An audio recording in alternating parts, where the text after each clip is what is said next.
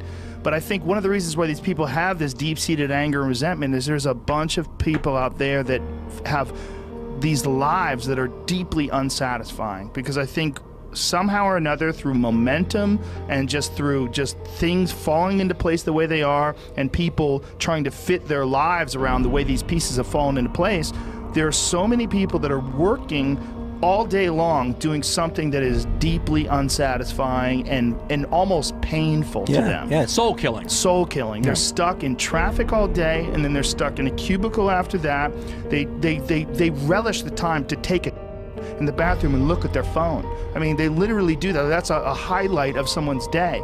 They get in traffic on the way home. They get home after that, they're watching television, and they have deep debt. This is not like there's this soul-killing thing is not giving them any freedom. The debt's huge, dude. And you know what? You sit there and go, and you look at what people make, and you sit there and go, you can make quite a lot of money by average Joe standards and still not be in good shape. No. So I know people turn around, make good living, really good living, and turn around and go, I'm just holding my head above water. And I think that there's a ton of people out there that are probably listening to this that would like to be able to do something else. Absolutely. Whether it's make furniture. Well, they don't want a revolution. Right. They want to do something that's not soul killing. Yeah, if you make furniture, for a living, and you feel a great satisfaction out of that, and you sell that furniture. Look, man, making furniture feels good.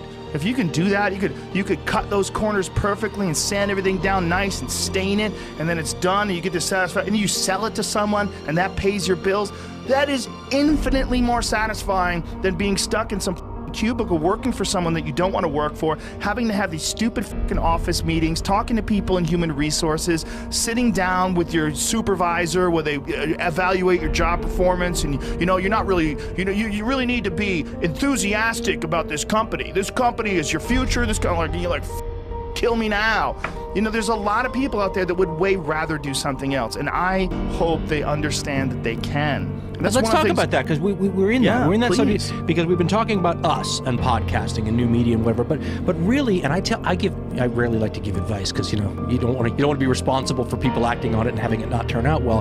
But what I tell people is two things. Right now, the United States of America, the way it's built, is built to help industry and corporations and companies. But that doesn't necessarily mean it has to be Microsoft. It can be you. Right? Yeah, you can have your own thing. Let's talk about the furniture builder. Once upon a time, there are huge things in your way, including needing to get loans and all these other things to just start a business. So you're behind the 8 ball right away, and the pressure's on, because if it doesn't work, you're in debt. Whereas, we started these podcasts, there's no brick or mortar. Now you've got just the Rogan Tower. It's a little bit different. But once upon a time, it's like in the back of your bedroom, and you've got a company, and it's got a show, and people are listening. If you make your furniture, and you don't have to have a brick and mortar store, but you can put a website up, make it with Squarespace or one of those other things, and all of a sudden you have a business out of your house, the freedom, the satisfaction, the ability to set your own hours, and here's the best part, the fact that if you start making a lot of money somehow, you're not going to have your boss cut your commissions. I knew sales guys who made so much money that their bosses cut their commissions because you can't make more than your bosses. Well, listen, when you have your own small business, the sky's the limit. If you make $10 million, you make $10 million. Yeah. So I always tell people that if you can, and it's not always something they can do, maybe you do it on the side when you've got your regular job, starting a small business now, in this climate that we have right now, is not only possible, it's not that much of a gamble, because if worse comes to worse, you didn't invest $100,000 you didn't have starting it all the time, right? Yeah. I mean, that website didn't cost you that much. You know, the investment for the tools you may have had already. Podcasting's a perfect example. We make business, like my buddy says, we sell zeros and ones. Yeah. That's what we do. Well, it's never been easier to have a website either. No. Easier with companies like Squarespace. You could develop a website. You could literally build an amazing website in a and fucking sell your hour. furniture. And you right? have a free online store with it, and they have these drag and drop user interfaces. You use photos, you drag them onto there, size it in place, boom. Next thing you know, you've got a website. Sell your furniture, sell whatever the you make, whether you make clothes or you're designing backpacks, or there's a lot of people out there that have interests and they've never pursued those interests because they're fucking tired from doing boring, soul-sucking It's job. hard to go to work and put your effort into that and then come home and then work for yourself. It's very hard. And because you have legitimate passion for what you're doing, that resonates with people that experience that. Yeah. If they see fun, I mean, I can't tell you how many artists that I've discovered online just through Instagram or through Twitter. Like it's a creative revolution. Yes, in an amazing way. And I hope, and I think there's way more creative people out there than we realize. Oh yes, absolutely. And I think if people have a regular day job, if you could just find one thing that you do as a passion project and just keep building on it, just keep watering it, keep adding fertilizer, keep giving it attention, keep giving it focus, and you can escape. You can escape and you can be self-serving. You could be okay. You're going to be okay.